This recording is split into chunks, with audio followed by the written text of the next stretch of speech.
Gunshots, gunshots, gunshots, gunshots. P Diddy is firing back.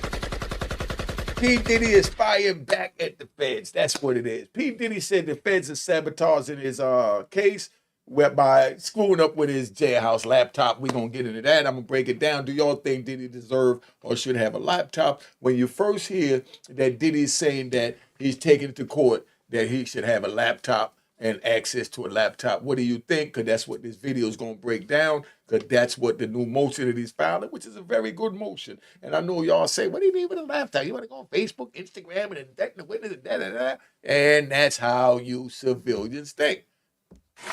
Round of applause to you.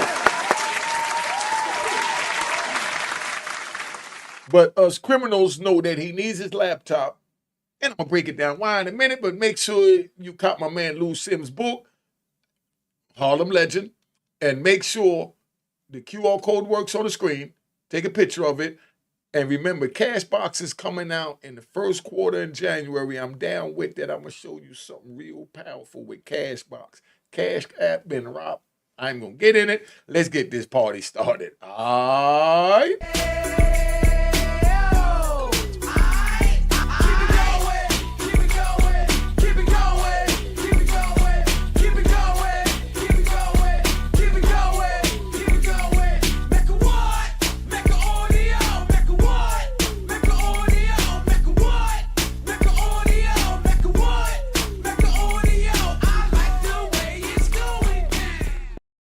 All right, so that's what it is. This is my man Jesse Weber, right? I love this dude. He does a beautiful commentary breaking down the videos from a legal point of view, but unique. Make audio over here. We ride. We tell stories similar to how I've been through certain situations to justify how I know this, because I served 26 years in federal prison, if you don't know. And I also have another YouTube channel called Mecca Audio TV. Please go subscribe, hit the notification bell over there, and tell a friend to tell a friend to tell a friend that Unique is. All right. Now, let's get this thing going. Let's see what Jesse Weber got to say. We want to know if Diddy's allowed to have his laptop. That's what his lawyer's filing with. Talking fast, because I'm talking to my people. The ones that feel I'm talking too fast, that means that you're not really from the hood. So I'm not going to slow this down, talk slow as crap to bore the crap out of you. I'm going to keep this moving, because this is my life. Got it? Got it?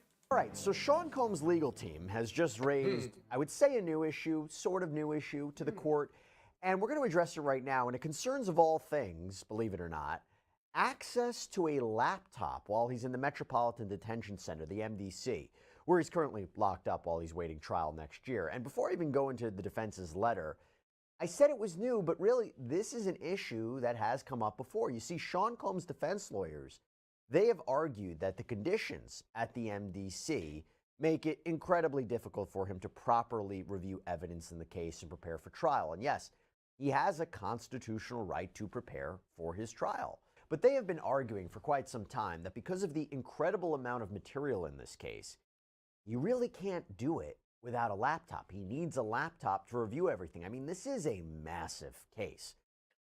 What do y'all think about that so far from what you're hearing? Let's walk through this. Do you think Diddy should or deserve to have a laptop, or he should or should not have it? I'm just proposing the question as I walk through this, and then I'm going to give you the reasons why, as the prosecutors give you the reasons why not.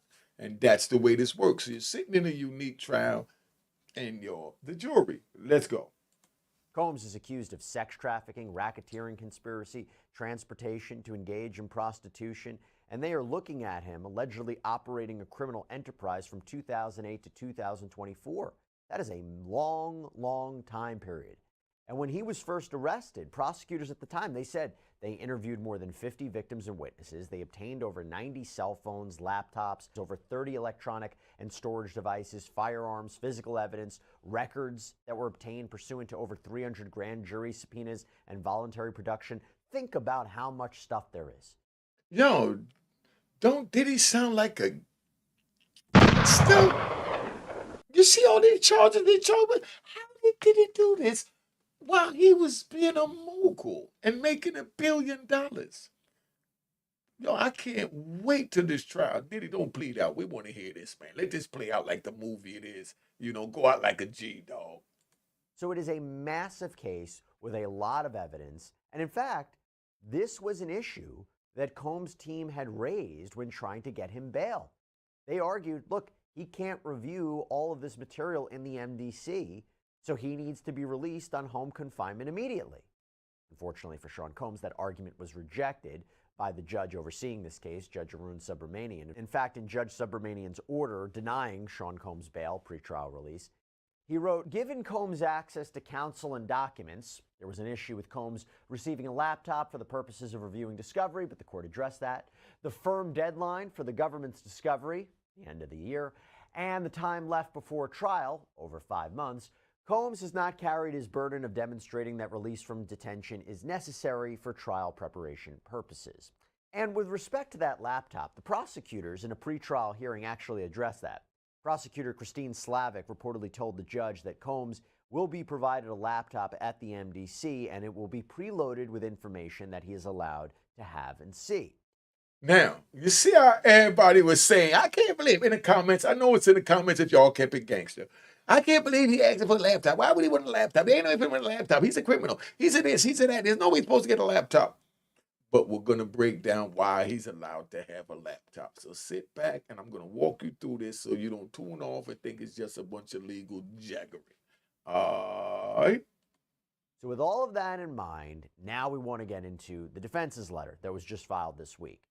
And they write the court, they write Judge Subramanian saying the following, quote, we write on behalf of Mr. Combs to request that the court direct the MDC to provide Mr. Combs with the laptop prepared for him by the government and allow him to use that laptop on his unit consistent with the way other inmates on his unit are permitted to use their laptops. You heard that? Before y'all say, oh, Diddy getting special privileges, Diddy running to jail. Diddy can't spend a dime because they got so much cameras on him, he can't even fart without them seeing it. You know what I mean?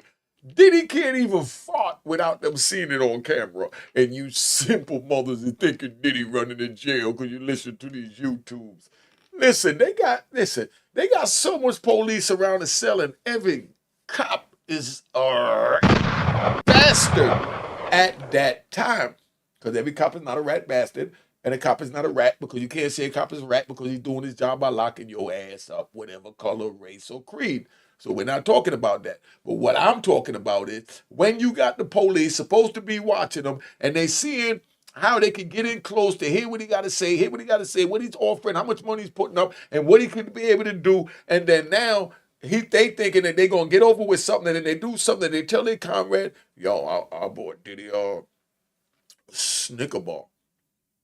And he gave me $5 on Cash App. I'm like, whoa, yeah? Now, they say, that's slick. I'm going to see what I can get out of him. Now, they go try and talk to Diddy. Diddy see him. They don't even look right. So he's like, nah, I'm not really feeling your vibe. Nah, I'm not interested in nothing. I'm not trying to break the rules. But that cop already know that he broke the rule with his man. Because his man ran his mouth and told him. And that's how people always get taught because you always tell somebody. Only secret is one kept with yourself. Once you open your mouth and tell someone else, it's no longer a secret. So don't come to me and tell me, yo, I want to tell you this secret, but this between me and you. Nah. If you come to me with that, that means you already went with somebody else with that and you done started spreading this rumor because you ain't nothing but a rat bastard. A gossiping rat bastard. So you understand. But we don't do that at the Mecca. Let me get back to this real quick. But that's where we at so you understand. If I left off somewhere, let me think. Because I want to hold y'all up. Make sure you follow me on Instagram. It's on the screen. Make sure you hit the Cash App. It's on the screen. Hit the icon. Make sure it was created in July 2020. And let's get back to this. And Cashback coming in January. Cashbox coming in January. Big shout out to Omar Ellison and Ramaya Tyler for putting this project together. Omar Ellison and Ramaya Tyler, thank you. Round of applause to you two.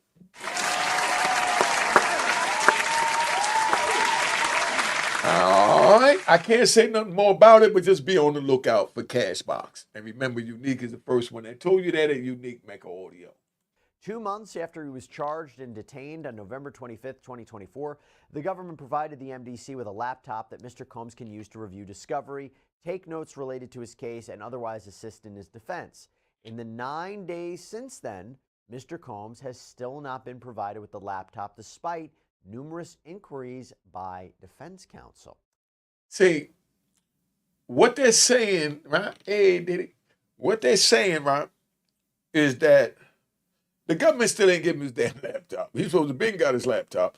The government is going to obviously tell the court, man, there's a lot of stuff we got to put in. Don't forget, we got terabytes and terabytes and terabytes of stuff. You know what kind of storage we got? Imagine how much storage you got to have in a computer to have, 8 terabytes of video footage, as they say they have.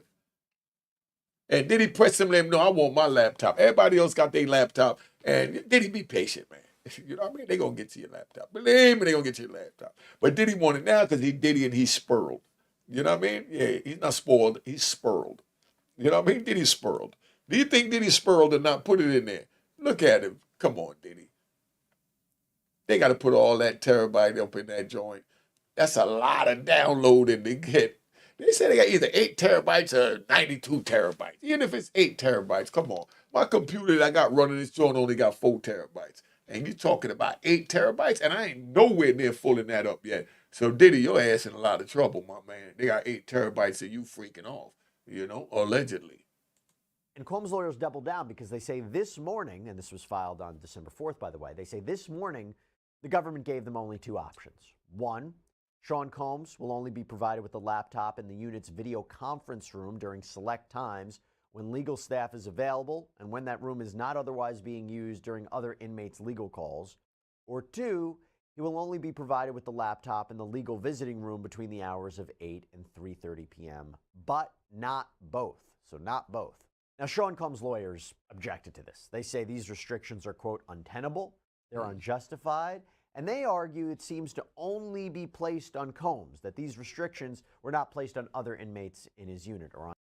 See, Diddy's saying that everybody else allowed to have their laptop. Everybody's letting do what they want to do with their laptop. I can't get my laptop. I want my laptop. I want my laptop. I want my laptop. I'm Diddy. I'm Diddy. I'm Diddy. And they say, Diddy, you don't know how long they had to wait for their laptop. They ain't saying nothing about how long they had to wait for their laptop. Diddy just saying, I want mine now, and I got money to pay a lawyer, go in there and scream. Take this money and go in there and scream. All right. On his unit. And they say the problem is this limits the amount of time he has to use the laptop because he's going to either be forced to choose between using the laptop or meeting with his attorneys. He only has limited time. And Combs' lawyers say essentially if this is about security or privacy issues with what he's viewing, the material doesn't contain any evidence designated as attorney's possession only, meaning that it should only be disclosed to attorneys in this case. The defense is arguing that this won't endanger the safety or privacy of any alleged victims or witnesses in the case, and they say there's no reason to believe Combs is going to show this stuff to other inmates. And then they write this. Moreover, given the government's efforts to surreptitiously monitor and record his handwritten legal notes, Mr. Combs' need for a laptop to take legal notes free from government surveillance is heightened. Now, that is in reference to what happened a few weeks ago when the defense accused the government of possibly violating Sean Combs' rights by having in their possession photographs of paperwork in Combs' jail cell that they say might have been privileged writings. That is a whole separate issue that Judge Subramanian has been working through to see whether or not privileged material was improperly photographed and handed over to the prosecution. But even so, they brought it up again here as a little kind of sting to the prosecution. But in the same vein, the defense also writes in the letter, in addition, last night, defense counsel learned that the MDC has been providing the prosecution team, and not via the filter team, copies of MDC attorney visitation forms. By the way, a filter team is kind of this independent group of examiners who take evidence, take documents and materials, and they literally filter out what could be privileged and that shouldn't be disclosed to the other side. An example is attorney-client communications. So now, they call that in legal terms exculpatory evidence. Exculpatory evidence or inculpatory evidence. Exculpatory evidence is evidence that could X you out of the crime. Let's ride. That comes from a case in 1963 called Brady versus Maryland. I'm going to give you a little scenario so you kind of get it, but I'm going to put Brady in my little scenario so you understand. Brady works on a garbage truck. While he's on the garbage truck, he finds a gun. When he picks a bag up, the gun falls out 6 in the morning. He picks the gun up and he tells his friend, man, I got to turn this in. And he tells his boss, hey, boss, can I go turn this gun in? I just found this gun. The boss said, nah, we got a lot of garbage to pick up. Pick this garbage up. So he puts the gun in his pocket and then he go pick the garbage up and then he go home with the gun and he takes a shower, you know? And then something happens and the police catches him with the gun while he's on the way to the police station to turn in the gun and charge with possession of gun. And he tells them, no, when I got the gun, when I found the gun, went home and then I took a shower because I'm a garbage man and I was taking the gun to you. And they said, no, we caught you with the gun. That's a lie. So they lock him up, but he even gave a statement to that. You know, when he said that, that was it. But then now he goes to trial, and before he go to trial, they find a statement that somebody wrote saying, his man that was on the truck wrote saying that, yeah, he showed me the gun. The boss said he showed me the gun and he asked me if, you know what I mean, he should turn the gun in or keep working. I told him to keep working. You know what I mean? He kept working and then he left. But then they take that paper and they hide that paper from him and his defense team. So when he goes, he's saying, no, it wasn't mine. I found it on the truck. I found it on the truck. And then he goes to trial, he blows trial, and then after trial, he discovers the paper because his man that worked on the truck, he said to his man, yo, why you ain't say something? You know I showed you the gun. He said, I did say something to the police. So he got his lawyer down there to go look at those dating the records, and he finds the paper where he actually said something to the police, but the police never turned that over to the defense. So that becomes exculpatory evidence, evidence that could have exculpated him from the case, that could have freed him from the case. That's why my number is on the screen. If y'all need your legal advice, no, don't call me and expect to get legal advice for nothing, because ain't nothing in America, nothing. Nothing from nothing leaves nothing. 917-680-9091. Cashbox coming soon. Everything is worth it. Remember that. But, you know, so he goes to trial. They free him from they lock him up. And when they lock him up, he's fighting an appeal and he gets that paper and he files that paper. And the name of the case was Brady versus the state of Maryland. And he won that case, went to Supreme Court. And that's where that law came from, where you hear them say, oh, they got to disclose Brady material. All right. So the defense writes, who Mr. Combs meets with in connection with his legal defense, including potential experts and investigators, is potentially privileged. Even if not privileged, this level of surveillance offends due process and hampers his ability to prepare his defense. Hey, before we go any further, I have to thank Morgan and Morgan for sponsoring. So I just want y'all to understand how this is going. I try and break it down the best I can to make sure y'all understand this breaking news. Diddy is filing right now as we speak to get his laptop. His laptop has the evidence on it that they all downloading files the same way we go on Google, Pacer, Safari, and we look up documents because they don't give you the physical papers no more like they did back in my days. So that's what Diddy's doing now. Diddy's fighting to get, you know, his laptop with his stuff in it. Government taking long. I say, Diddy, it's a lot of stuff. Be patient, relax, but you got the bag. You can keep it moving. That allows you to get a visit, to get out the cell, to not have to sit there dealing with the people around you, listening to their crap, especially if they got you locked in 23 hours a day like they did, you know, me during my era. All right, let's get to this. And they are asking the court to order the MDC, the Metropolitan Detention Center, to provide Sean Combs this laptop and to allow him to use it in his jail unit, and to also stop sending these attorney visitation forms to the government, to the prosecutors. Well, as you can imagine, not surprisingly, the prosecution responded, and they argue that what the defense is asking for is premature and moot. They write, pretrial defendants housed at MDC review discovery during designated hours using computers within their housing units. In exceptional cases, particularly those with especially voluminous discovery, courts in this district have permitted certain pretrial defendants to access laptops preloaded by the government with discovery materials so that those defendants can prepare for trial while in custody. And the prosecutors cite other cases to support that. And they say, look, the MDC informed us that out of approximately 25 other inmates in the defendant's unit, in Sean Combs' unit, only 3 other inmates are actually allowed to use laptops. So in other words, Combs, he is in a unique position. He is being granted kind of an advantage here in a way. But the government caught. That's not no advantage. Listen, let me explain to y'all, man. Let's ride. Let's ride. Hold on, Jesse. Sit back, listen. Let's ride. Let's ride. All Combs, as he said, I call him Diddy, right? Or Puff. All Diddy Puff Combs is asking for is the same thing that we was allowed to have then and they're allowed to have now, which is access to the transcripts and the evidence to your hearings and that they intend to use against you.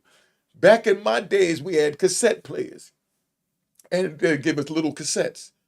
No one else in the jail was allowed to have a cassette player unless your case was that big that they gave you the cassettes or you had cassettes in your case that the government wanted to transfer the audio so you could listen to it in jail. So they'll record it from their recording device so you can hear the cassette of the tape recordings, meaning what they call in the movies you don't watch, the bug. You know how they bug the phone and dude on the phone talking?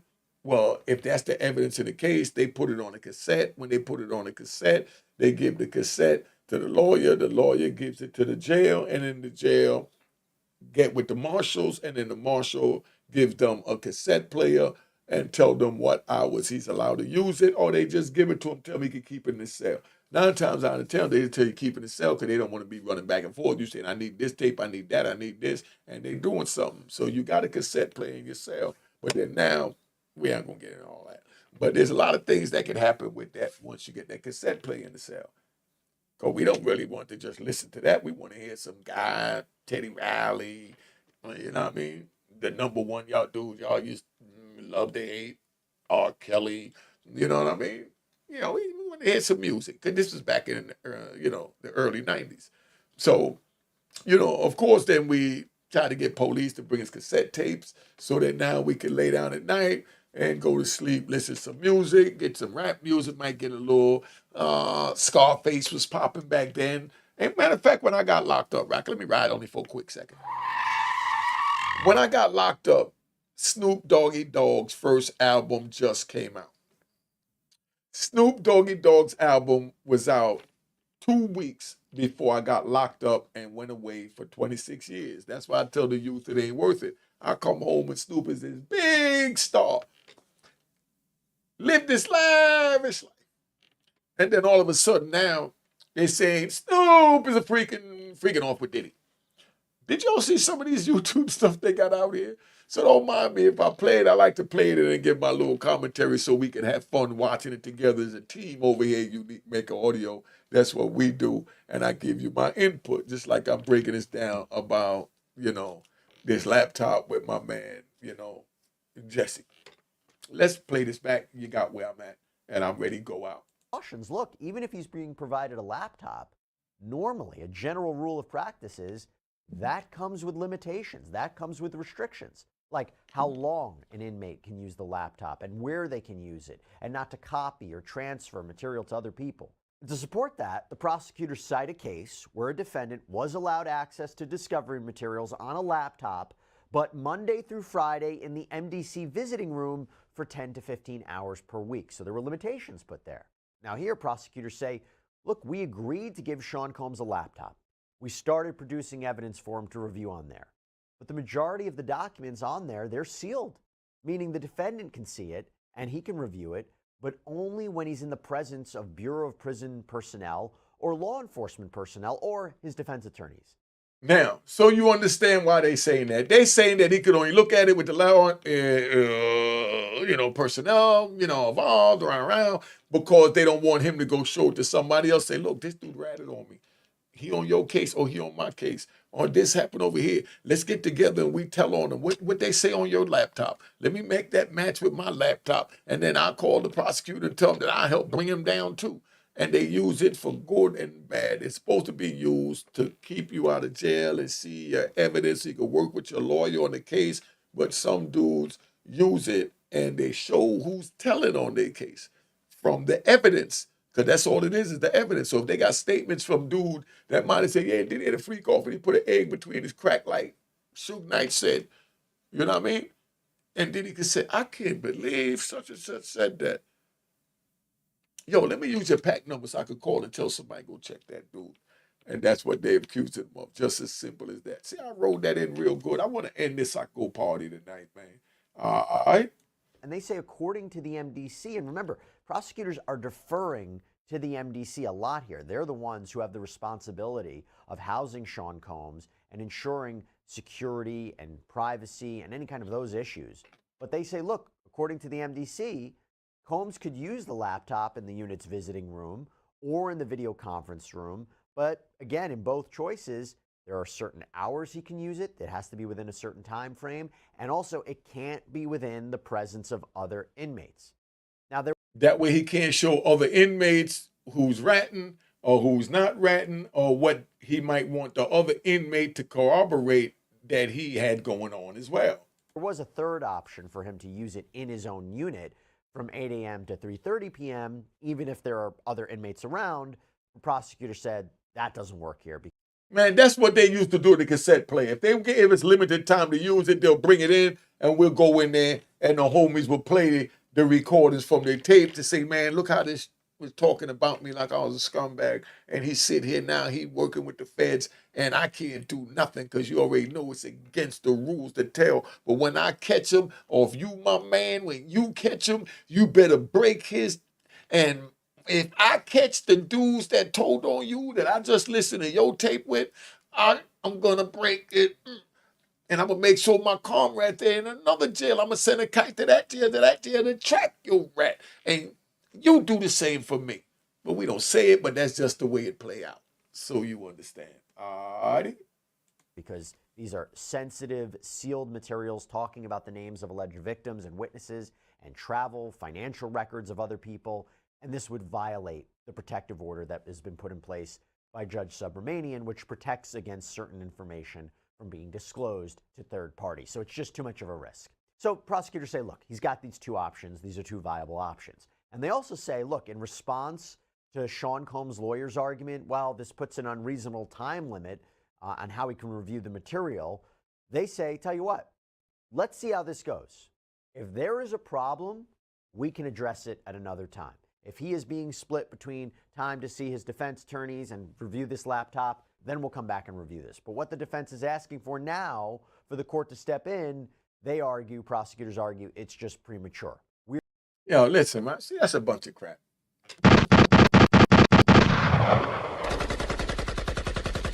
That's how I feel about that statement. When I was locked up for my 26 years, they didn't try to accommodate all that. So he asking for a lot. Diddy, you asking for a lot. But, you feel like a diva right now. You asking for a lot, Mr. Diva. Because when I was locked up, I'm in the shoe. I'm locked in 23 hours a day in ADX Supermax. Only time I got out that cell was to go to rec or if I had a legal call or legal visit. Now, I'm supposed to listen to, when I come out for that 1 hour, right? I got to do everything, not in ADX. Let me take that back. You know what I mean? In a regular USP, medium or whatever, right? Because in ADX, you only get an hour out. That's it. And you got to shower in the cell. That's why I paused that. But in a regular joint now, you don't have a shower in the cell, right? You're just in a unit because it's an old jail, so there's no showers in the cell. So when you come out for that hour, in that hour, you got to use the phone, use the computer, call your lawyer, or wash your.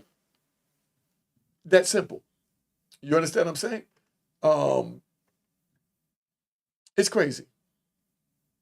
I had to do everything within an hour. Take a shower, use the phone, use the computer, use the this, use the that. And they're giving you a lot of room right here, Diddy.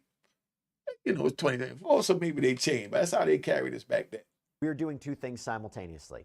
We're giving him access to review evidence in this case, and we are also protecting the material from being disclosed.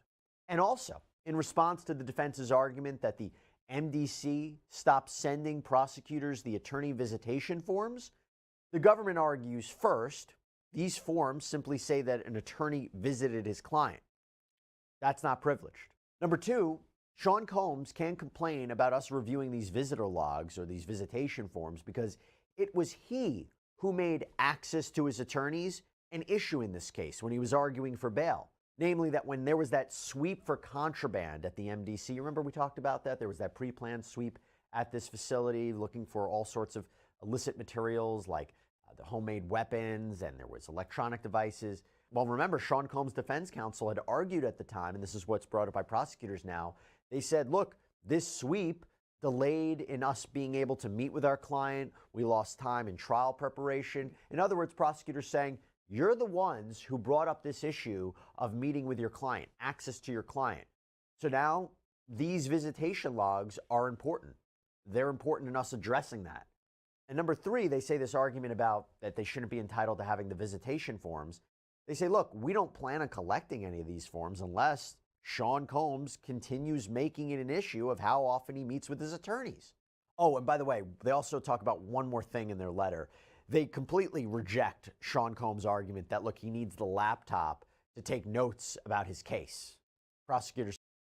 Before we go into that, right? We see how this is bull. What they just said that Diddy got and I'm probably gonna forget it real quick. It was just so stupid. You know what I mean? But I gotta play it back because that was some stupid crap they just said, man. Hold up. Bear with me, y'all. Bear with me. Let's do this. Plan on collecting any of these forms unless Sean Combs continues making it an issue of how often he meets with his attorneys. All right, right there. What the prosecutor is saying is that the jail is complaining that Diddy's lawyers is coming too much. Diddy has special privileges because everybody lawyers only come between 8 and 3, and Diddy's lawyers come between 8 and 11 at night, and they come every day, and they constantly coming, and we got to keep pulling them out the cell when we got to feed all the inmates, give them their bedding, they this, they that, but Diddy just got them coming like crazy.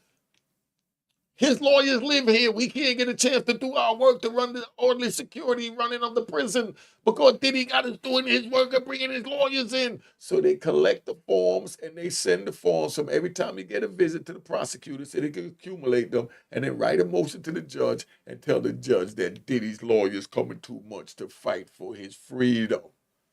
You see how crazy this is?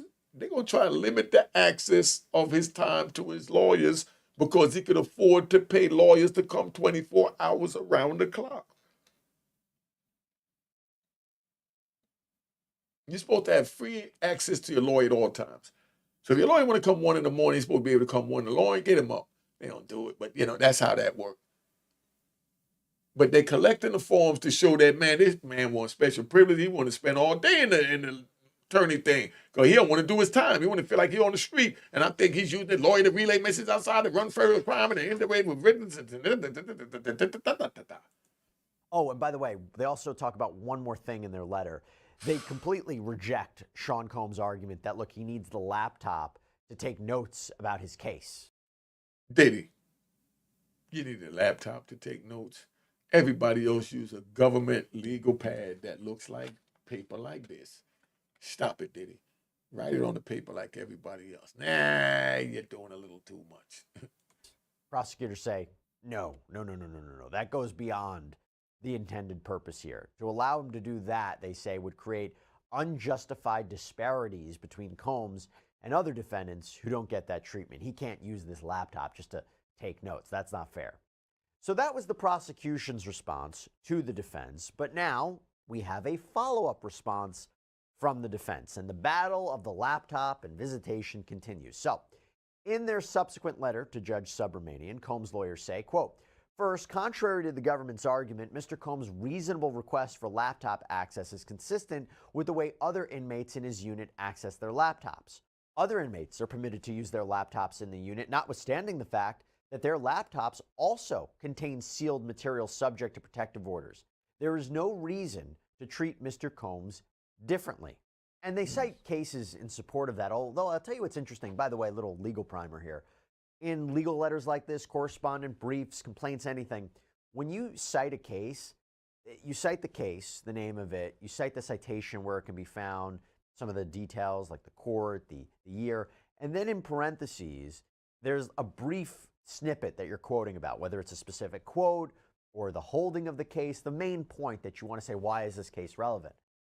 I thought it was interesting here that in the brief description of each case that they cite, it doesn't say anything about using a laptop in a private unit or about sensitive materials per se.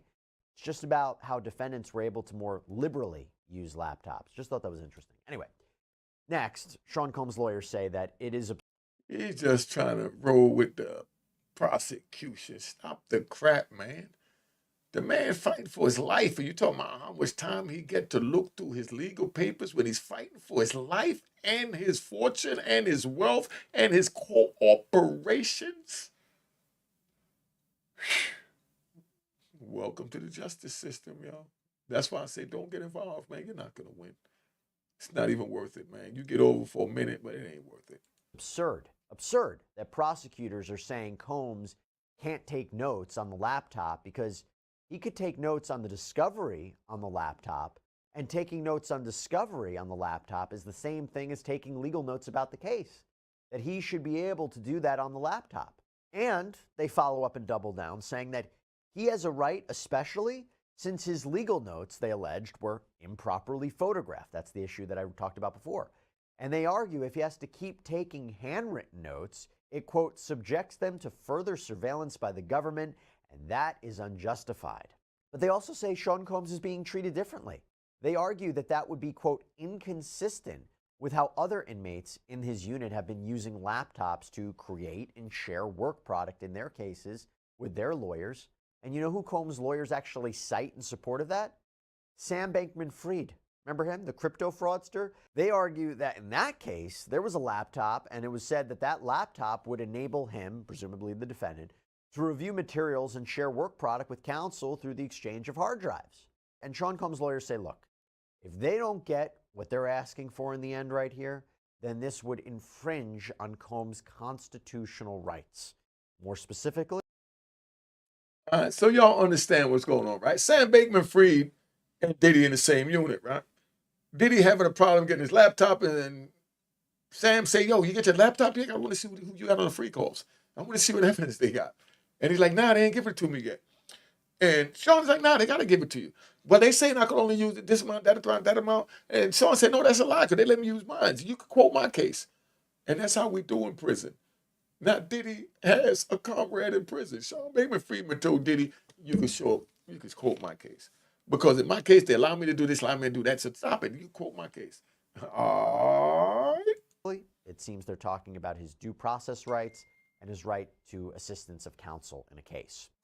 So there you have it, little tangential update in the case, little side issue. I don't know.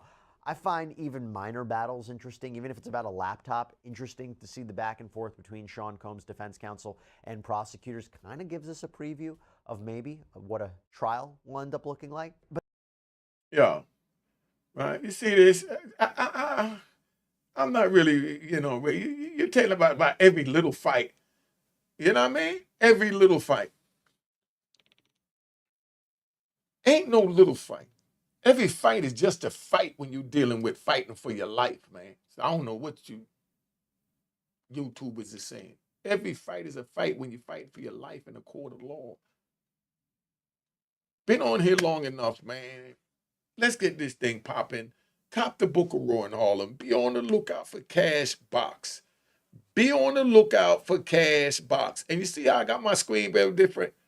I got my joint set up so fly, I can do all types of things with the joint. But remember, the reason why I do this, right? The reason why I do this is to save the youth. Here's one. Hey, what's going on, man? Murder Mook, Harlem, you know what it is, man. I just want to express how much gratitude I got for Unique. You know what I mean? I was telling him a story, telling him how I felt about, if anything was to go wrong with my career, rap-wise, if, should be slow, and I got so many opportunities to be able to do the wrong shit. When I watch Unique Mecca Audio, I feel it, and to my soul, and that's keeping me farthest away from doing anything criminal. anything criminal. He made me think straight, honestly. Made me think straight. Because I've been watching him for about a year, like a year now, maybe. And it just took my mind way off of that. Way off of that. From a year ago, it got rough. For a year ago, Yeah. and from watching this man, I just felt like you saved me. You saved me. And I just want to show my gratitude, and I want to say thank you, man. Unique Mecca Audio, anything you need, brother, from me. All right. Anything you need, man. All right. Love. All right. So that's what I'm saying, man. That's why we do what we do here at Unique Mecca Audio, man. I want to thank y'all for tuning in. I hope we saving at least one of y'all so you can spread this good word to the next. This is how we do our cook bar over here. This is how we do our cook bar. Right? They say our sermon. So this is my Sunday sermon, my Friday cook bar. Hope you enjoy this. I hope this could save some of the youth. Let's say a prayer for Lil Durk and all the other ones that's locked up going through these trying times, and the rest of the YSL young men that's fighting for their life. And I see it, they letting out what they call their ops, like they just wanted to all start all over again. But, you know, it is what it is, man. Cop the book of Raw and all up. Cop my man Lou Sims' book. The QR code on the screen work. Cash back coming first quarter in January. We rolling out with a vengeance. Cheers, cheers, toast the crime, toast the crime, the crime, the crime, the crime.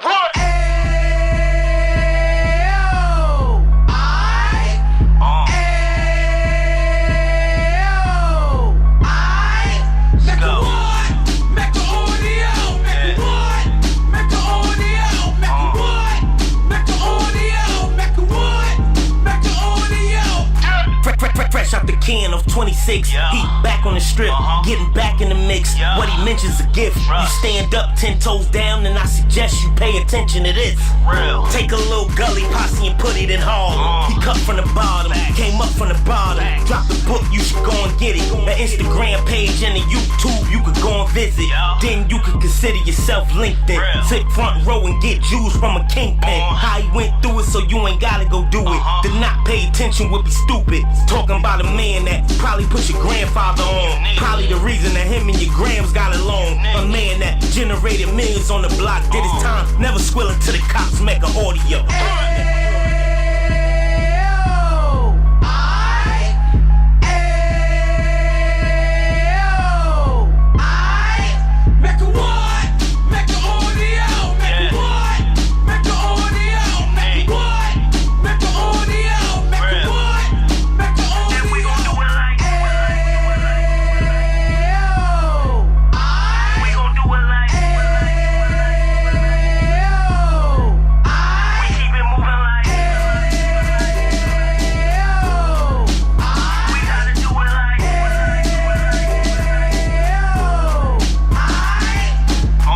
Get it live like 2 G's in the 90s. Drop top beamer so shiny. I let shorty go, she was whining.